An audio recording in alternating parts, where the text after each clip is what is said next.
invertidos en el extranjero.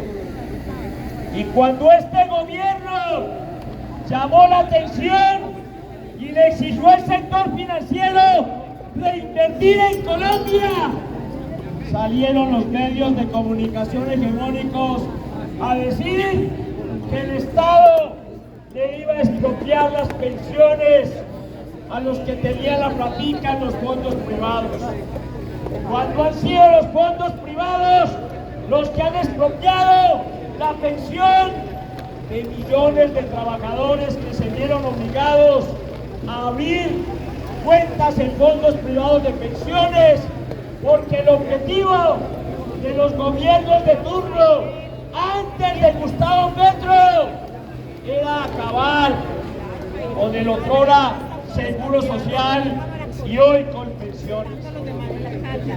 Hoy estamos ante un debate político de carácter estructural. Volvemos al pasado y le entregamos el país a los conservadores, liberales, a los del Centro Democrático, al partido de la U, a Cambio Radical, a Mira, que se han robado el presupuesto nacional. O ponemos el país a producir en función de los trabajadores y las trabajadoras. Y ese es el debate que hoy estamos dando en las principales plazas en este país. No es solo el tema del salario mínimo, o el tema de la reforma pensional, o el tema de las reformas sociales que este gobierno ha querido implementar. En la calle nos estamos peleando el país que merecemos. Nos estamos peleando la posibilidad como trabajadores y trabajadoras de la ciudad y del campo a construir una nación en la que todos y todas tengamos las mismas posibilidades y los mismos derechos. Hoy nos estamos peleando una propuesta de país en la que ese sector de la población que nunca tuvo nada defiende lo poquito que hemos logrado recuperar y nos mantenemos en la tarea de avanzar hacia esa Colombia posible, o le entregamos el país a la derecha que, disfrazada de múltiples colores, nos viene vendiendo hoy en una retórica mentirosa y miserable. Es que la propuesta para salvar el país. ¿Salvar el país de quién? Si ya venimos trabajando en esta propuesta de construir el país que merecemos los hombres y las mujeres que lo hemos sostenido con nuestro trabajo, con nuestro esfuerzo y con nuestra vida. Claro, los empresarios que vieron que les metieron la mano al bolsillo, que hoy están dejando de ganar más y de seguir acumulando importantes niveles de capital, que invierten después en el extranjero, han salido a plantear que ese incremento al salario mínimo va a poner en riesgo miles de puestos de trabajo. ¡Mentira! Porque en el año 90, Álvaro Uribe Vélez, siendo senador de la República, fue ponente de la Ley 50, que acabó con los derechos de los trabajadores. Y el argumento era que se estaba aliviando la carga prestacional de los empresarios para generar nuevas oportunidades de empleo. La informalidad en 1990 era del 50%. El subempleo y el desempleo estaba por encima del 15%. No se generaron nuevos puestos de trabajo. No fue cierto que con la reforma los empresarios vincularon más gente. Eso no es cierto. La Ley 50 sirvió para que los empresarios tercerizaran miles, millones de puestos de trabajo. Las órdenes de trabajo, la prestación de servicio, los contratos a término fijo, la contratación por obra y labor, desplazó el contrato de trabajo a término indefinido. La mejorita que le hizo Uribe a la ley en el año 90 sirvió para que los empresarios acumularan mayores niveles de capital. Vino la implementación del modelo neoliberal. Se entregaron todas las empresas del Estado. Se liquidó Telecom, se liquidó el Seguro Social. Y en el año 93, el señor Uribe también, siendo senador ponente, nos presentó la reforma pensional que acabó con el derecho a la pensión y le dio una estocada al Instituto de los Seguros Sociales. Vino después la reestructuración del sector bancario.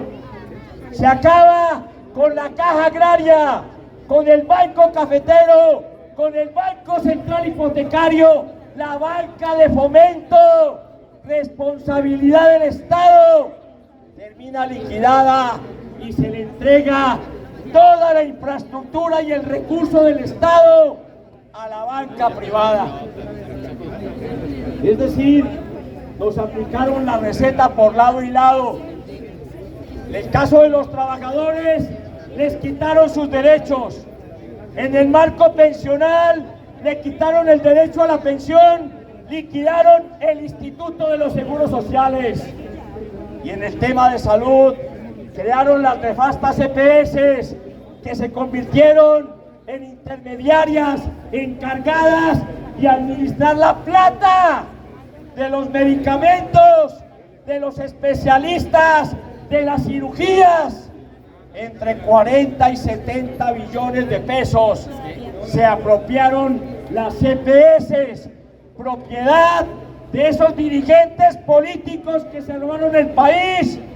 ¿O no es cierto que Germán Vargas Lleras y su familia, o Andrés Pastrana, o Álvaro Uribe, o Juan Manuel Santos son propietarios de diferentes EPS que terminaron quebrándose para adentro? ¿O mentimos cuando decimos que el señor Palacino, gerente de Salucop, cogió la plata de la EPS y compró aviones, campos de golf y hoteles en Estados Unidos? Estamos mintiendo. Eso es verdad. Eso pasó. Se están descubriendo los mayores actos de corrupción con la nueva EPS, que fue administrada por un hermano de un expresidente de este país. Y de eso no habla ni Caracol, ni RCN, ni El Tiempo, ni El Espectador. Eso no lo van a ver en esos medios, porque los dueños de esos medios son los mismos que se han robado el Estado colombiano. Como consecuencia de la reforma laboral, los empresarios consiguieron más plata, pero cansados de mandar plata al extranjero, cuando el señor Uribe es elegido presidente en el 2002, siendo senador de la República, Oscar Iván Zuluaga, nos meten otra reforma laboral, la Ley 789 del año 2002, que nos quita el dominical, el festivo, el recargo nocturno y baja la indemnización por despido sin justa causa a 20 días de salario por año. Es decir, nos vuelve más miserables a los trabajadores. La estadística del DANE dice que en el 2002 informalidad superaba el 55%. El desempleo estaba por el 5% y el subempleo por encima del 30%. Los mismos datos del año 90 que se suponía los iban a superar con esa reforma laboral. Los empresarios han acumulado, dice el ministro de Trabajo, el señor Sandino, a la fecha, con la reforma laboral del 2002, en ganancia y rentabilidad neta, más de 10 billones de pesos. ¿Dónde está la plata? En los bancos y seguramente en nichos financieros en el extranjero. Pues cuando Gustavo Petro llega a la presidencia, revisa las estadísticas y se da cuenta que el desempleo está por encima del 10%, el subempleo por encima del 30% y la informalidad la recibe con el 58%. Es decir, la reforma laboral del año 2002 tampoco resolvió el tema del desempleo y la informalidad. Y como una promesa de este proyecto político a los trabajadores, se inicia una propuesta de reforma laboral para recuperar derechos. Y se expide en el mes de junio del año anterior la ley 2466, creo que es la reforma laboral, Rodolfo, que está por ahí, creo que la 2466, que establece claramente que a los trabajadores se les regresa el dominical, se les regresa el recargo nocturno, se les regresa el contrato de trabajo a término indefinido, y terminamos el año con un desempleo por debajo del 9%, y pese a los incrementos por encima del IPC en el salario mínimo, una economía que viene creciendo, siendo el peso colombiano el cuarto más revaluado en el mundo y el segundo en los países de la OCDE. Hoy el dólar por debajo de 3.600 pesos. Hoy tenemos una condición económica distinta, pero nosotros no nos la creemos. Nosotros no estamos convencidos de que somos capaces de cambiar el país a partir de tomar decisiones responsables. Y es que cuando vayamos a votar, votemos realmente por dirigentes políticos que tengan claro que lo que hay que luchar es por quienes realmente han sostenido este país. Sin embargo, empezaron a amenazar con el cuento de que el aumento al mínimo del 23% iba a impactar el costo de los arrendamientos en el mismo porcentaje. ¡Mentira! La ley establece que los arrendamientos crecen con el IPC y el IPC fue el 5.1. Al pequeño emperador de pueblo, al señor Rojas, se le dio por aumentar el transporte en el 12%, cuando la norma establece que el indicador tiene que ser el IPC.